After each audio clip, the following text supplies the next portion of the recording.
আমরা আমাদের ক্লাসে সে আগের মতোই পূর্বের যে সকল প্রশ্ন পরীক্ষায় এসেছিল সেগুলো নিয়ে আলোচনা করব। তার আগে সবার ক্যামেরাগুলো অন করার জন্য অনুরোধ করছি, ক্যামেরাগুলো ওপেন করুন। আমরা গতকালকে যেটা আলোচনা করেছিলাম সর্বশেষ, যে একজন গ্রেপ্তারকৃত ব্যক্তির অব্যাহতি পাওয়ার নিয়ম কি, অর্থাৎ যে ব্যক্তিটাকে পুলিশ গ্রেপ্তার করেছে এই ব্যক্তিটাকে কি পদ্ধতি অনুসরণ করে পুলিশ থানা থেকে ছেড়ে দিবেন সে সম্পর্কে আমরা আলোচনা করেছিলাম। সিআরপিসির 63 ধারার মধ্যে কথাটি বলা আছে। যাই হোক, বেআইনি ভাবে আটক ব্যক্তি উদ্ধার পদ্ধতি আলোচনা করুন, অর্থাৎ বেআইনি ভাবে যে ব্যক্তিটাকে আটক করে রাখা হয়েছে এই ব্যক্তিটাকে উদ্ধারের পদ্ধতি আলোচনা করুন। কি তোমাদের ক্যামেরার কোনো সমস্যা নাকি সবারই? কে? জাফর ইকবাল? না স্যার, আমার ক্যামেরা খোলা তো স্যার। এই যে অন্যরা দেখে ক্যামেরা বন্ধ। যা, ক্যামেরা বন্ধ এই করে ঘুমায় থাকো। আমি যে বিষয়টা আলোচনা করতে চাচ্ছি সেটি হলো যে ক্যামেরা বেআইনি ভাবে আটক রাখা হয়েছে সময়। হ্যাঁ, এরকম এই ব্যক্তিকে উদ্ধারের তো স্যার পদ্ধতি ওভাবে। আলোচনা। জাফর ইকবাল, যদি কখনো প্রশ্ন আসে যে বেআইনি ভাবে আটক রাখা হয়েছে এরকম ব্যক্তিকে উদ্ধারের পদ্ধতি আলোচনা করুন, তাহলে আমরা কোন ধারা দিয়ে আমাদের উত্তর লেখা শুরু করব? স্যার সিএসি 100 দ্বারা স্যার। অর্থাৎ সিআরপিসির 100 ধারা দিয়ে শুরু করবো, এই তো? জি স্যার। তার মানে বেআইনি ভাবে যে ব্যক্তিকে আটক রাখা হয়েছে এই ব্যক্তিকে উদ্ধার করতে গেলে আমাদের জানতে হবে যে আইনে কি বলেছে। অর্থাৎ সিআরপিসির 100 ধারার মধ্যে উল্লেখ করা আছে বেআইনি বা অন্যায়ভাবে যাকে আটক রাখা হয়েছে এরকম সংবাদ যদি আদালতকে অবহিত করা হয় সেক্ষেত্রে আদালত সংশ্লিষ্ট ব্যক্তিটাকে উদ্ধারের জন্য এই 100 ধারা অনুযায়ী তল্লাশি পরোয়ানা প্রদান করে থাকে। ঠিক আছে নাকি আমার কথা? জি স্যার। জি স্যার। অর্থাৎ এই বেআইনি ভাবে আটক ব্যক্তিকে উদ্ধারের জন্য কোনো পুলিশ অফিসার আদালতের অনুমতি ছাড়া কখনোই বিনা পরোয়ানায় তল্লাশি করে উদ্ধার কাজ পরিচালনা করতে পারবেন না। আমার কথা কি বুঝতে পারছেন না, বোঝো নাই? বুঝতে পারছি স্যার। অর্থাৎ এই বেআইনি ভাবে আটক ব্যক্তিকে উদ্ধার করতে গেলে পুলিশকে অবশ্যই আদালতের নিকট থেকে তল্লাশি পরোয়ানা ইস্যু করতে হবে।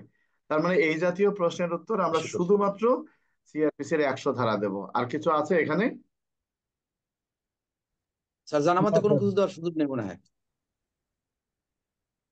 জানা মতে কোনো সুযোগ নাই নাকি? জি স্যার। আর কিছু আছে তোমাদের কি? অন্যান্য গাইডে তো এ করব সে করব জিডি করব ভাত খাবো রান্না করব আছে না? স্যার গাড়ি একটাই পড়ছি স্যার, আপনারটাই কিনছে স্যার, অন্য কোনো গাড়ি দেখি না স্যার। বড় অন্য গাড়ি দেখলে মাথা চক্কর মারে স্যার। 30টা দ্বারা দাঁড়া কি স্যার। আজাদ! স্যার আজাদ! 58 দ্বারা হতেছে স্যার, 58 দ্বারা তো 66 দ্বারা স্যার, তো একই ঘটনা যে দুইটা ধারা দেয়, এই গাড়ি পড়লে তো স্যার আন্ডা দেবে প্রশ্ন তো একবারে। 58 ধারা, সিআরপিসির 58 ধারার প্রশ্ন হলো এরকমই যে একজন পুলিশ অফিসার কি অন্য থানা এলাকায় গিয়ে আসামিকে গ্রেপ্তার করতে পারেন, এক। আর এই প্রশ্নটা আসছিল যে আপনি একজন এটিএসআই সক্রিয় ফোর্স নিয়ে আপনি বাজারে টহল ডিউটি করতেছেন, হঠাৎ করে দেখলেন যে একটা গাছতলায় কয়েকজন লোক অবস্থান করতেছে, তো তারা আপনার উপস্থিতি টের পেয়ে রওনা করলেন এবং এক পর্যায়ে পার্শ্ববর্তী থানায় চলে গেলেন, পার্শ্ববর্তী থানা এলাকায় চলে গেলেন। এইরকম ক্ষেত্রে আপনার করণীয় কি? তো সেখানে 58 ধারা। আর 63 ধারার বিষয় হলো যাকে অলরেডি গ্রেপ্তার আপনি করে ফেলেছেন, তো গ্রেপ্তার করার পর সেই লোকটা আপনার কাছ থেকে পলায়ন করেছে, জি স্যার। আপনার করণীয় কি? তো দুটোর সাথে দুটো তো মিল নাই। আমার কথা না কি স্যার, বুঝতে কোনো পারছেন? মিলে এই এক এক দুই দিয়ে রাখছে স্যার। এখন যারা তারপরে জানে কেমন না হয়? তারা দিয়ে রাখছে, এখন তাদেরটা তোমরা কি বলবা? এখন তাদেরকে জোর করতে পারবা? স্যার এই দুইটা ধারার সাথে কোনো পিএলপি দেওয়ার সুযোগ আছে স্যার? এই এসকর্ট কমান্ডারের দায়িত্ব এবং কর্তব্য এটা কিন্তু বড় প্রশ্ন, জানো তো?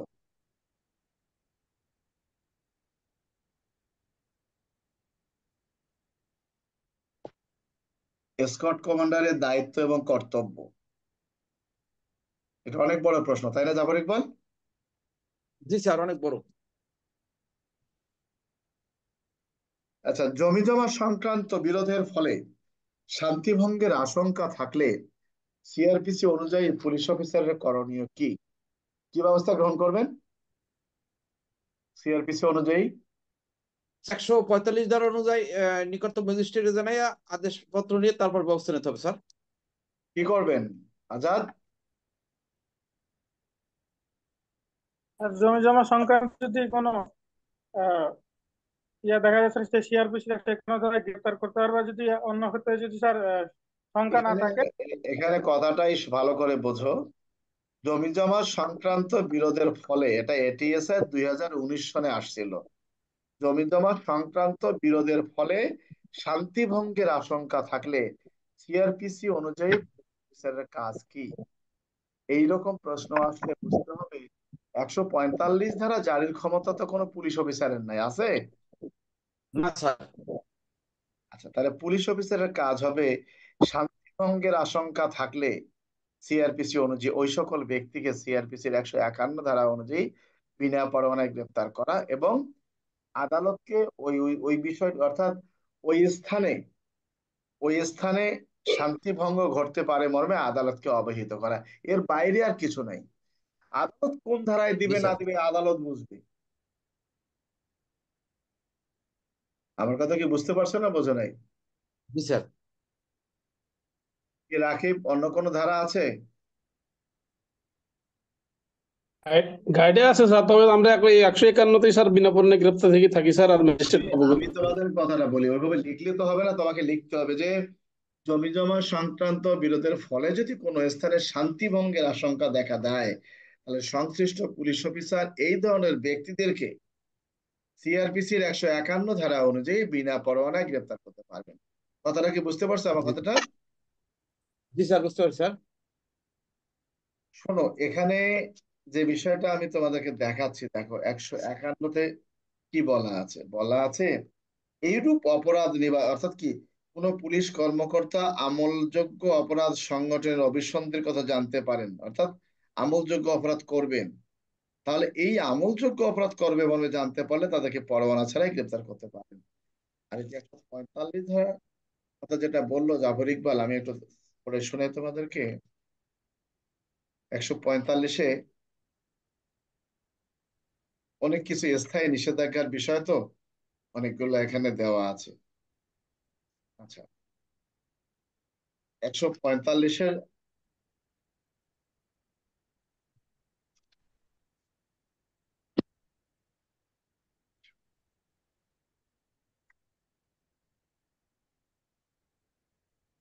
এতগুলো, মানে আমার কাছে যে বইগুলো আছে বইগুলো তো আবার, হুম,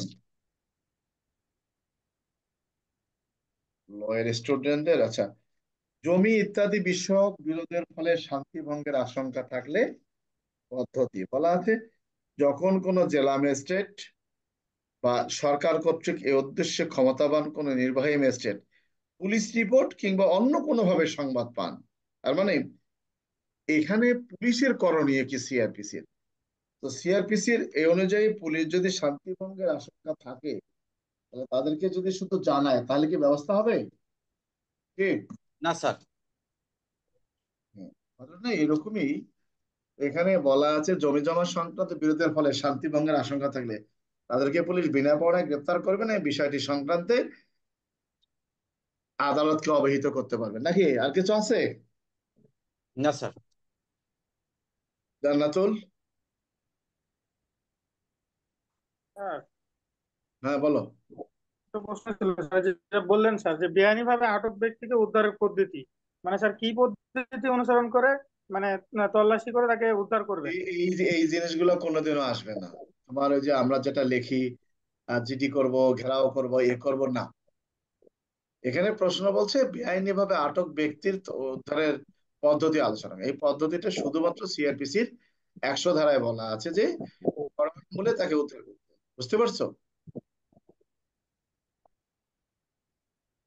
কি আজাদ, বোঝা গেছে? আমি বলতেছিলাম স্যার যে 103 বা 102, 100 PRB 280টা এগুলো স্যার। একটাও আসবে না। যদি প্রশ্ন আসে যে আটক ব্যক্তিকে কি পদ্ধতি অনুসরণ করে গ্রেপ্তার করবেন, এই পদ্ধতিটা হলো 100 ধারা। আর যদি বলে যে ব্যক্তিকে আটক করা হয়েছে এই ব্যক্তিকে তল্লাশি করে আটকের পদ্ধতি আলোচনা করুন, মানে অর্থাৎ এই ব্যক্তিকে আটক না, মানে তল্লাশি করে উদ্ধার পদ্ধতি, অর্থাৎ এই উদ্ধারের পদ্ধতি বা এটা এই 100 ধারার মধ্যে বলা আছে তল্লাশি তুমি করবা। যদি কখনো আসে যে আটক ব্যক্তিকে উদ্ধারের তল্লাশি আলোচনা করুন, আটক ব্যক্তি উদ্ধারের তল্লাশি সম্পর্কে আলোচনা করুন। অর্থাৎ যে ব্যক্তিকে আটক করা হয়েছে তাকে উদ্ধার করতে গেলে আপনি কিভাবে তল্লাশি করবা, তখন এই কথাগুলো আসবে। বিষয়টা কি বুঝতে পারছো? জি স্যার। জি স্যার। এখানে টোটালি 100 ধারার প্রশ্ন। এগুলো প্রশ্ন মানে এই সম্পূর্ণ না, অর্থাৎ প্রশ্ন দিয়ে বুঝতে হবে যেটা 100 ধারার প্রশ্ন। তুমি জিডি করব, এ করব, সে করব, সঙ্গীয় ফোর্স নেব, ঘেরাও করবো, ইত্যাদি করব, মানুষ পারলে তাকে আটক করব, এই এই জিনিসগুলো একরকম। হুম। কিন্তু যে ব্যক্তিটাকে আটক করা হয়েছে এই ব্যক্তিটির যদি প্রশ্ন এরকম আসে কখনো যে আপনি একজন সাব ইন্সপেক্টর, আপনি জানতে পারলেন একজন ব্যক্তিকে অন্যায়ভাবে আটক রাখা হয়েছে, এই ধরনের ব্যক্তিটাকে উদ্ধারের লক্ষ্যে আপনি কি কি ব্যবস্থা গ্রহণ করবেন, তখন তোমার আসবে যে ডিডিটি করলাম, এটা করলাম, ওইটা। কিন্তু এখানে বলছে আটক ব্যক্তিকে উদ্ধারের পদ্ধতি, তো উদ্ধারের পদ্ধতিটা শুধুমাত্র বলা আছে 100 ধারায়। আর যখন তোমার পদ নিয়ে বলা হবে যে আপনি কি কি ব্যবস্থা গ্রহণ করবেন, তখন অনেক কিছু চলে আসবে। বিষয়টা বুঝতে পারছো? জি স্যার। কি জান্নাতুল, আমার কথা বুঝছো? স্যার ওই প্রশ্নটা স্যার 18 সালে মনে হয় আসছিল স্যার, এটা আমি স্যার 100 দ্বারাই দিয়েছিলাম স্যার, ওই সময় বুঝতে নাম্বার পারছি। পাইছিলাম। হ্যাঁ হ্যাঁ, কয় নাম্বার পাইছিলা? নাম্বার দেখি না স্যার, যেহেতু রেজাল্ট ভালো হয়েছে মনে হয় নাম্বার পাইছিলাম। ভালো হয়েছিল? ভালো স্যার 100 দ্বারাই দিয়েছিলাম। প্রমোশন হইলো না নাকি? না স্যার, ওই যে 3 নাম্বার ছিলাম স্যার জেলার মধ্যে।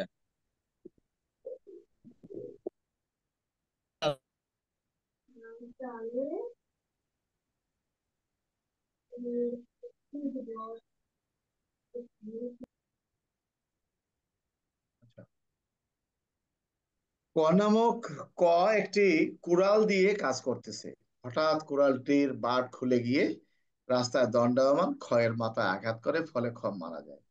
এখানে কয়ের কোনো অপরাধ হয়েছে কি? অর্থাৎ জনিকে কাঠুরিয়া কাঠ কাটার সময় তার এই কুড়ালের বাটটি হাত থেকে ছুটে গিয়ে পাশে দণ্ডায়মান এক ব্যক্তির শরীরে লাগে এবং সে মারা যায়। এক্ষেত্রে কাঠুরিয়ার কোনো অপরাধ হয়েছে কিনা? এটা কত ধারার প্রশ্ন? পেনাল কোডের 80 ধারা স্যার। 80 দ্বারা মতো স্যার। এই মোবারক হোসেন কত ধারা? মোবারক নাই। স্যার স্যার আছে স্যার। ওই যাও ফাও, যাও ফাও পড়লে ফাও যাবে। হাফিজ এটা কত ধারার প্রশ্ন? হাফিজ শোনে না। শুনতে পাচ্ছি স্যার। এমিয়া ঘোড়ার ডিম, তোমাকে জিজ্ঞেস করছি কত ধারার প্রশ্ন, উত্তর দিবার সাথে সাথে। লেট করলে তোমারই ক্ষতি, আমার ক্ষতি নেই। জান্নাতুল কত ধারার প্রশ্ন?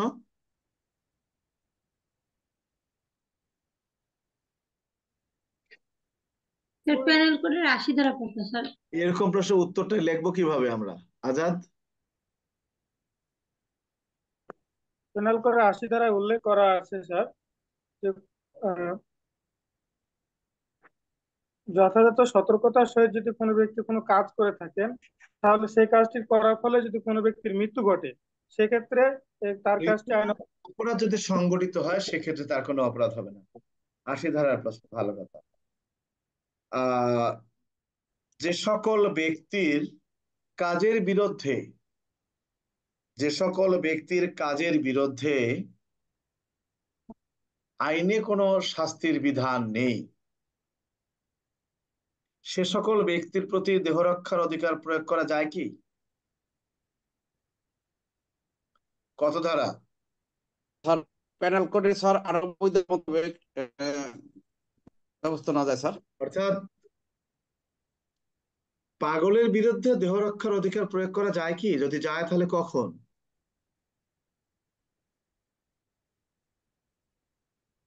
কে? রাকিব? যায় স্যার, যদি এমন পরিস্থিতি হয় যা নিজের জীবনের বিপন্ন হইতে পারে বা নিজের মৃত্যু ঘটানোর সম্ভাবনা রয়েছে। ধারা ধারা, এ ও, সমস্ত ভুয়া লাভ বাদ দাও, পড়ো নাই কিছু নেই, ভুয়া লাভ বাদ। ধারাগত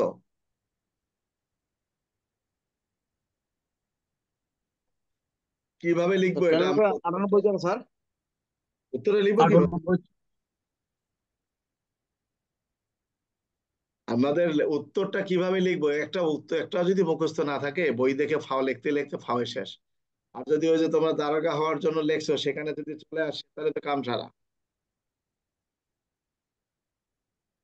হ্যাঁ, তোমাদেরকে লিখতে হবে প্যানাল কোডের 98 ধারায় উল্লেখ করা আছে যে সকল ব্যক্তির কাজ আইনি অপরাধ নয়, এই সকল ব্যক্তি যদি এমন একটি কাজ করে, সেই কাজটি যদি অন্য কোনো ব্যক্তি করেন, সেক্ষেত্রে যেরূপ দেহরক্ষার অধিকার প্রয়োগ করা যায়, অনুরূপ ভাবে যাদের কাজগুলো আইনি অপরাধ নয় তাদের ক্ষেত্রেও এই আত্মরক্ষার অধিকার প্রয়োগ করা যায়।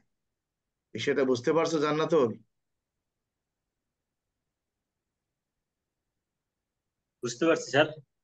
তোমাদের কি নেটওয়ার্কের সমস্যা হচ্ছে? শুনতে কি কষ্ট হচ্ছে নাকি আমার কথা? না স্যার। বুঝতে পারছি। উত্তর দিতে গেলে কোনো খবর নাই, আমি তো বুঝি না। ওদের নেটে মনে হয় একটু প্রবলেম করে মনে হয় স্যার। যে ইয়াতে তাহলে আমরা যে বিষয়টা বুঝলাম যে আচ্ছা এখানে যে কথাটি উল্লেখ করা আছে যদি এটা কথাটা এরকম না আসে অন্যভাবে আসে, একটা কথা জেনে রাখবা, তোমাদের জন্য এখন কয়েকটা প্রশ্ন খুবই গুরুত্বপূর্ণ। তোমরা যদি নিজেরা পারো কয়েকবার লেখো, সেটা হলো পুলিশ কোন কোন ক্ষেত্রে আগ্নেয়াস্ত্র ব্যবহার করতে পারে, দ্বিতীয়ত আগ্নেয়াস্ত্র ব্যবহারের পূর্বে, সময়, পরে করণীয় কি, দেহরক্ষার অধিকার প্রয়োগ করে কখন একজন ব্যক্তির মৃত্যু ঘটানো যায়, এই দেহরক্ষার অধিকার প্রয়োগের সূচনা এবং শেষ অর্থাৎ কতক্ষণ স্থায়ী থাকে বা কোন কোন ক্ষেত্রে, অর্থাৎ এই জায়গাগুলো থেকে দুই তিনটা তোমরা পাবা। আর বেআইনি জনতা ছাত্র বহন করার ক্ষেত্রে পুলিশ কি কি ব্যবস্থা নিতে পারে, সামরিক শক্তিকে আহ্বান করতে পারেন, এগুলো তোমাদের অনেক অনেকবার আসবে, জেনে রাখবা। এই জিনিসগুলো আসবে। আর একটা আসবে পুলিশ বিদ্রোহের যে উস্কানির একটা ধারা আছে, এটাতে জেনে রাখবা যে এই বিষয়গুলো তোমাদের এখানে আসবে, ব্যতিক্রম কোনটা, এগুলো তোমাদেরকে অবশ্যই পড়তে হবে। এই জন্য যদি ভালো করে পড়ো আমার বিশ্বাস তোমরা পাশ করতে পারবা এবং ভালোভাবে পাশ করবে। আমি দেখছি বেশিরভাগই লোক এখন আর পড়াশোনা করতে চায় না, তাদের আন্দোলনের মনোভাব, নেতা নেতা ভাব হয়ে গেছে।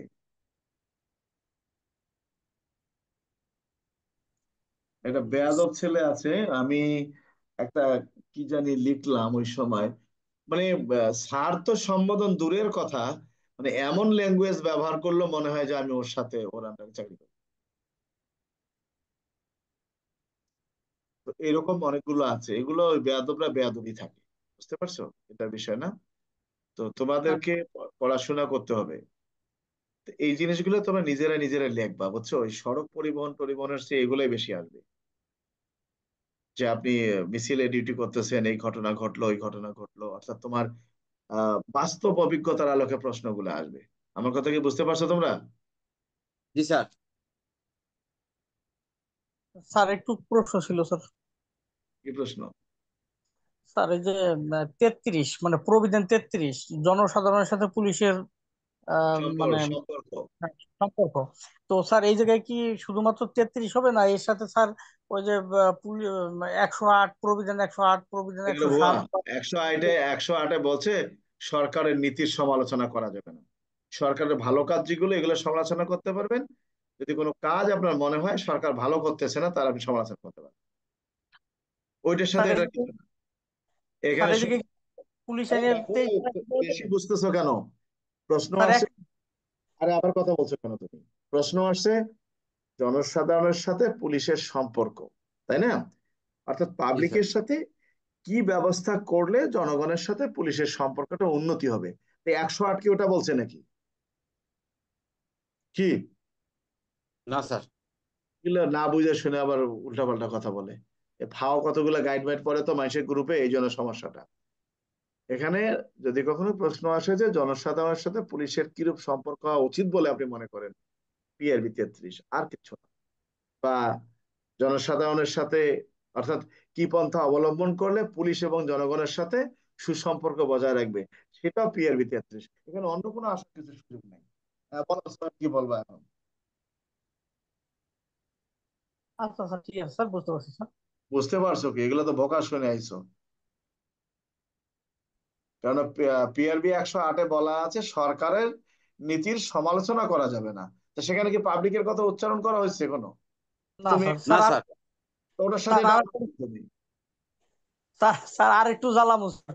ওই স্যার যে পুলিশ, এই পুলিশ আইনের 5 ধারা, সরি প্রভিধান 5 ধারা, ওই যে টাউন আউটপোস্ট আর ফাঁড়ি দুটি কি একই জিনিস? শোনো, ফাঁড়ি আলাদা জিনিস, টাউন আউটপোস্ট আলাদা জিনিস, এটা সম্পূর্ণ আলাদা। এই সমস্ত ফালতু আলাপ করবে না। এখন আমি যেটা বুঝাই এটা বড়, দ্বিতীয় দিন যেন তোমাদের মুখে শুনি না উল্টাপাল্টা কোনো প্রশ্ন করছো। পিআরবি 33 ঠিক আছে, 108 ঠিক আছে, এই প্রশ্ন তোমার এই যুগে না। এগুলো হলো এখনো যদি তোমরা ফাউল জিনিসের পিছনে ছোট, পাশ করা তো দূরের কথা, ফেলের শেষে থাকবা। এখন তোমাদেরকে দেখতে হবে যে কোন প্রশ্নটা বাস্তবমুখী, সেটা। আমার কথা কি বুঝতে পারছো? জি স্যার। আমরা একটা যেটা আলোচনা করলাম, আচ্ছা তাহলে আমরা বুঝলাম যে মস্তিষ্ক বিকৃত ব্যক্তির বিরুদ্ধেও দেহ রক্ষার অধিকার প্রয়োগ করা যায়। আচ্ছা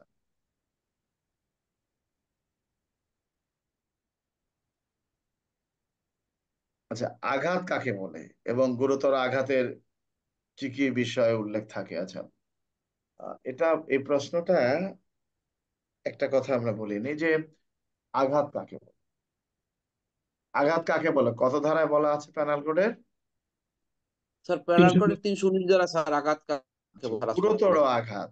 যদি কখনো প্রশ্ন আসে, আমি তোমাদেরকে একটা কথা বলি, যদি কখনো প্রশ্ন আসে কে কি অপরাধ করলো ব্যাখ্যা দিন, 1 নম্বর প্রশ্নে আসলো যে খ নামক ব্যক্তিকে লাঠি দিয়ে আঘাত করলে ক্ষয়ের শরীরে বিভিন্ন স্থানে গুরুতর জখম হয়। এটা কত ধারা? আমার কথা কি বুঝতে পারছো? যে ক নামক ব্যক্তি, 320 স্যার।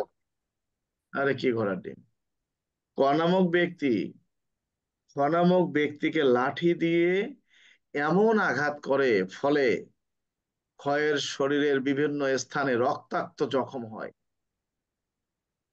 এটা কত ধারার প্রশ্ন হবে? উত্তরটা কত ধারা? 319। 319 আসবে স্যার। আরে বাবারে, এই তো বললাম, এই জন্য তো ফেল ডিভিশনে পাশ করো। 319-এ বলা আছে আঘাত কাকে বলে, আর এখানে তারা ব্যক্তিকে মেনশন করে বলা হলো, তার শাস্তির বিধান আসবে এখানে। কত ধারা? 325 স্যার। কি পেনাল কোড 325 আসবে স্যার। কোন ধারা আসবে জাফর ইকবাল? স্যার আমি আবার বলছি, 323 স্যার।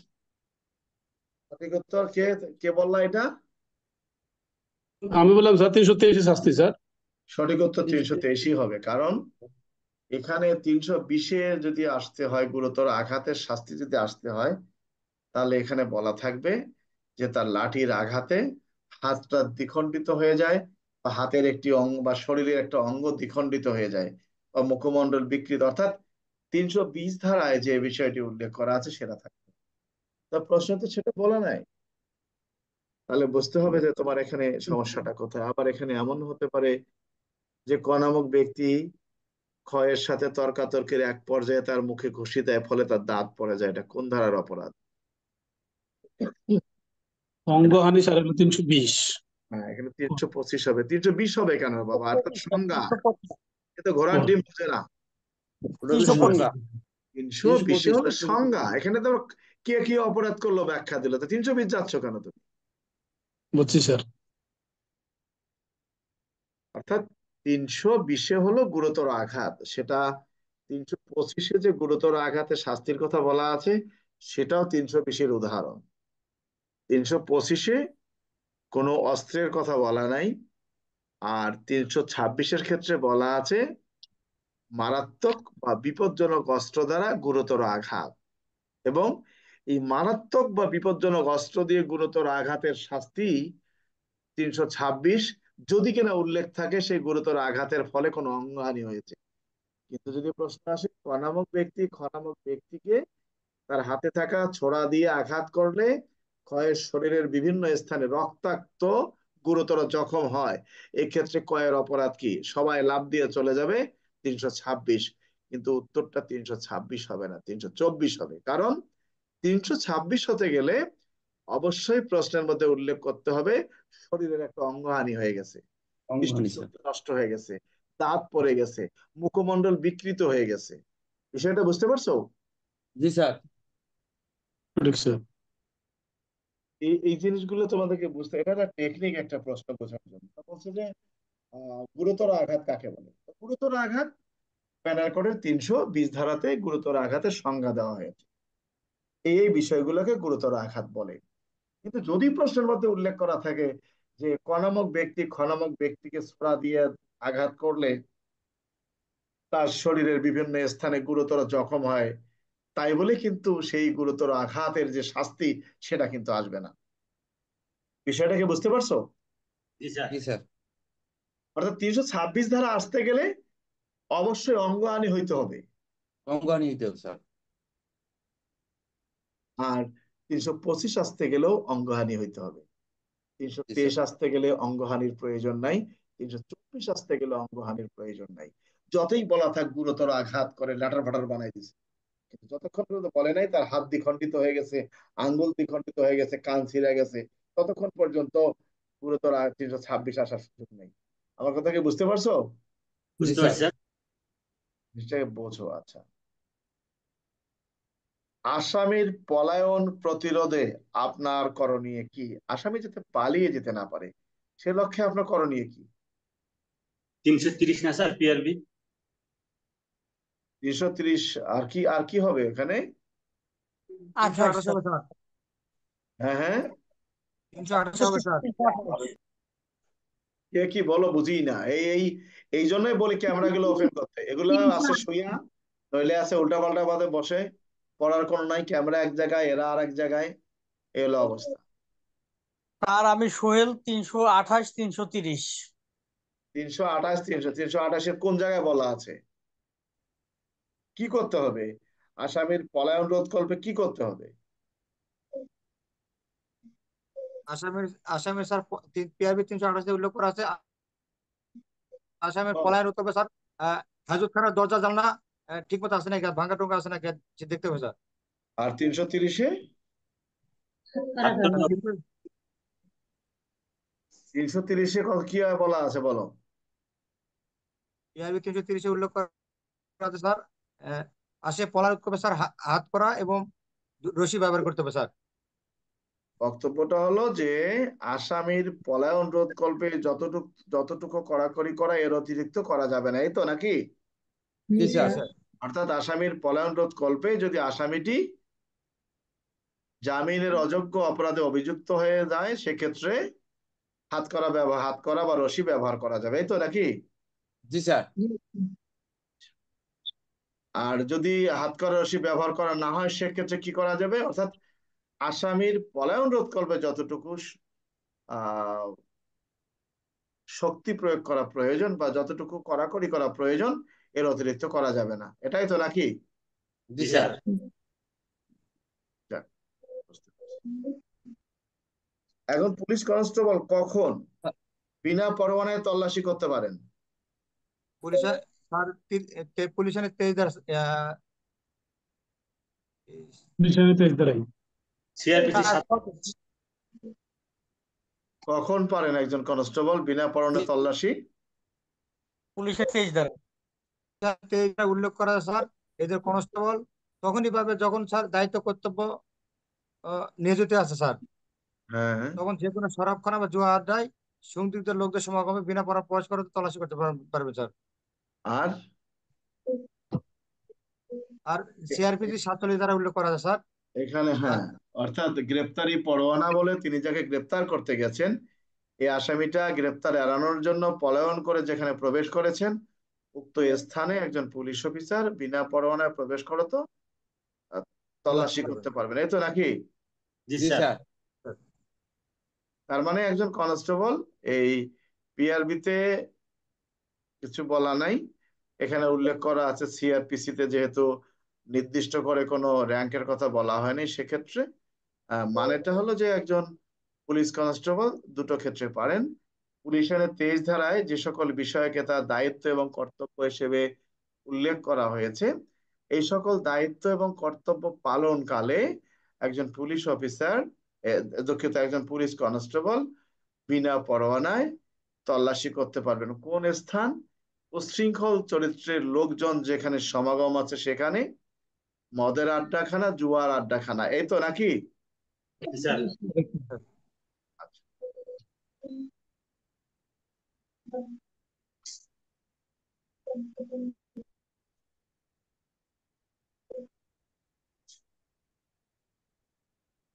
তল্লাশি পরোয়ানা কি? কোন কোন ক্ষেত্রে পুলিশ বিনা পরোয়ানায় তল্লাশি করতে পারেন? এটা 21 সালে আসছিল মনে হয় তোমাদের এটিএসআই তে, তাই না? তল্লাশি পরোয়ানা কাকে বলে?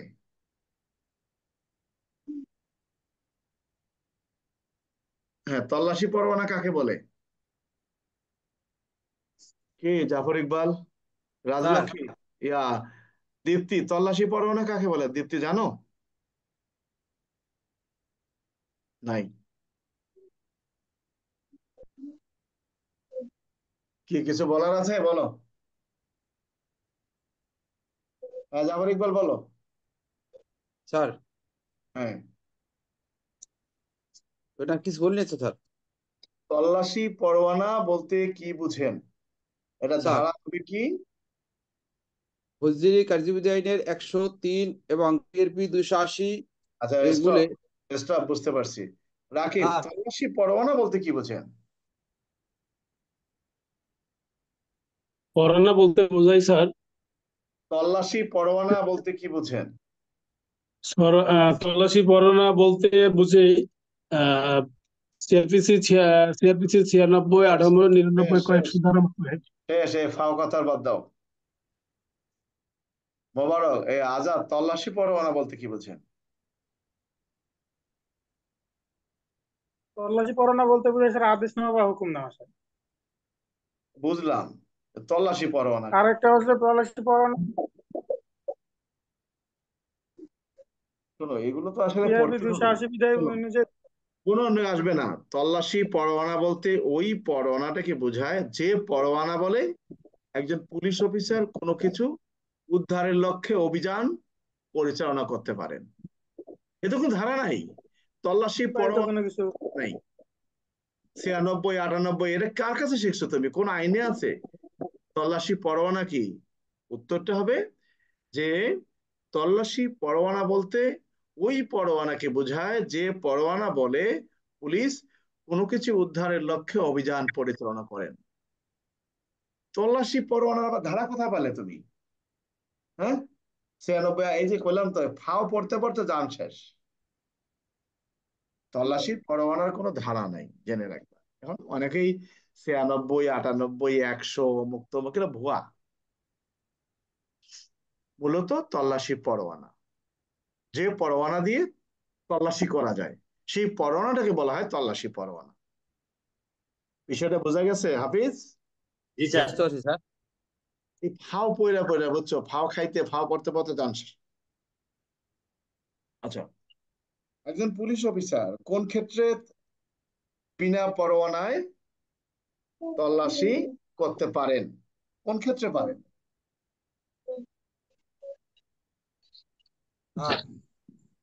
হ্যাঁ, সিআরপিসি 47 ধারা অনুযায়ী পারেন স্যার। আচ্ছা, 7, তারপরে? তারপর সিআরপিসি সিআরপিসি 165 ধারা অনুযায়ী পারে স্যার। 153 আসে না? আর 166 স্যার। 153 তো স্যার 153 আসে ভারপ্রাপ্ত কিনা? কর্মকর্তা স্যার। সেটা পুলিশের কথা বলছি আমি। 47, 153, 165 আর 166(3). 3, হ্যাঁ। অর্থাৎ একজন পুলিশ অফিসার, আমরা কি লিখবো যে একজন পুলিশ অফিসার যে সকল ক্ষেত্রে বিনা পরোয়ানায় তল্লাশি করতে পারেন তাহা নিম্নরূপ। তাহলে নাম্বার আমাকে তো অবশ্যই বেশি দিবে। জি 1 স্যার। দিলাম 47। অর্থাৎ আসামি পলায়ন করে যে স্থানে প্রবেশ করেছে, সেই আসামিকে গ্রেপ্তার করার জন্য সেই স্থানে প্রবেশ করে আমি তল্লাশি করতে পারি। 153, যে একজন পুলিশ অফিসার, তিনি ভারপ্রাপ্ত কর্মকর্তা, এটা তিনিও পারেন। অর্থাৎ যদি কোনো জায়গায় জানেন যে কোনো বাটখারা বাজারে বিক্রয় করিবার উদ্দেশ্যে প্রস্তুত করে রাখা হয়েছে, যেটা বাজারে গেলে মানুষ প্রতারিত হবে, এই সকল ক্ষেত্রে তিনি এই সংবাদ পাওয়ার পর তিনি কি করতে পারেন, বিনা পরোয়ানায় সে স্থান প্রবেশ করে তল্লাশি করতে পারবেন এবং এগুলো হেফাজতে নিতে পারবেন। 165 ধারার বক্তব্য আছে যে 165 ধারার মধ্যে যে বিষয়টি বলা আছে, মামলার তদন্তকারী কর্মকর্তা তার মামলা তদন্ত সংশ্লিষ্ট কোনো আলামত তার থানা এলাকায় যেখানে লুকায়িত আছে, এই মালামালগুলো উদ্ধারের জন্য তিনি বিনা পরোয়ানায় তল্লাশি করতে পারবেন। আর পারবেন 166(3), অর্থাৎ সেখানেও বলা আছে যে তার থানা এলাকায় যেভাবে তিনি তল্লাশি করতেন 165 ধারা অনুসরণ করে, অনুরূপ ভাবে 66(3) বলা আছে অন্য থানা এলাকায় গিয়ে তিনি এটি তল্লাশি কাজ পরিচালনা করতে পারবেন বিনা পরোয়ানায়। তো এখানে পিআরবি কিংবা অমুক আসার সুযোগ নেই, বলছে যে পুলিশ কখন বিনা পরোয়ানায় তল্লাশি করতে পারে। তাহলে আমরা লিখবো যে যে সকল ক্ষেত্রে পুলিশ বিনা পরোয়ানায় তল্লাশি করতে পারেন সেগুলো নিম্নরূপ। আর তল্লাশি কাকে বলে? তল্লাশি আহ, কাকে বলে? তল্লাশি হলো কোনো কিছু খোঁজাখুঁজি করা, লুকায়িত কোনো কিছু উদ্ধারের লক্ষ্যে যে অভিযানটা পরিচালনা করা হয় এটি হলো তল্লাশি করা। আর তল্লাশি পরোয়ানা, যে পরোয়ানা বলে কোনো কিছু উদ্ধারের লক্ষ্যে অভিযান পরিচালনা করা যায় সেটাকে বলা হয় তল্লাশি পরোয়ানা। সব ক্ষেত্রে ধারা খুঁজলে হবে না। আমার কথা বোঝা গেছে? জি স্যার। কি নাজমুল হোসেন? জি স্যার, বুঝতে পারছি স্যার। বুঝতে পারছি স্যার। আপাতত আমরা শেষ করলাম, কার কিছু বলার থাকলে বলতে পারো।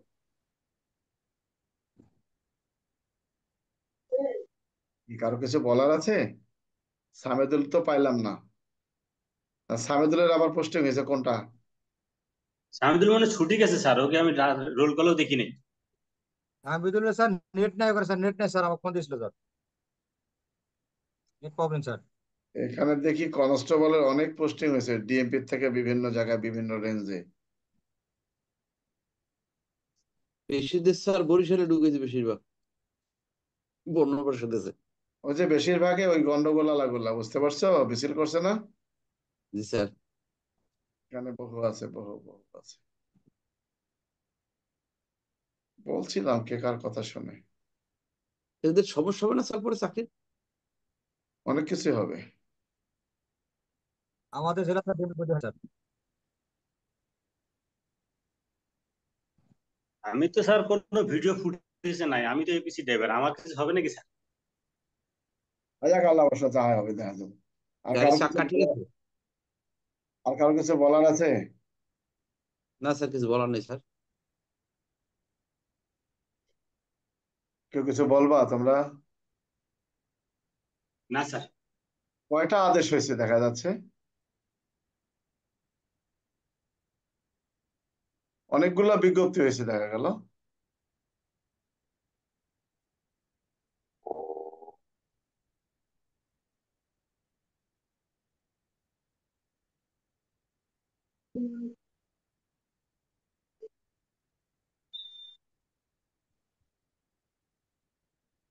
তো ঠিক আছে, কারো কিছু বলার না থাকলে কালকে কথা হবে।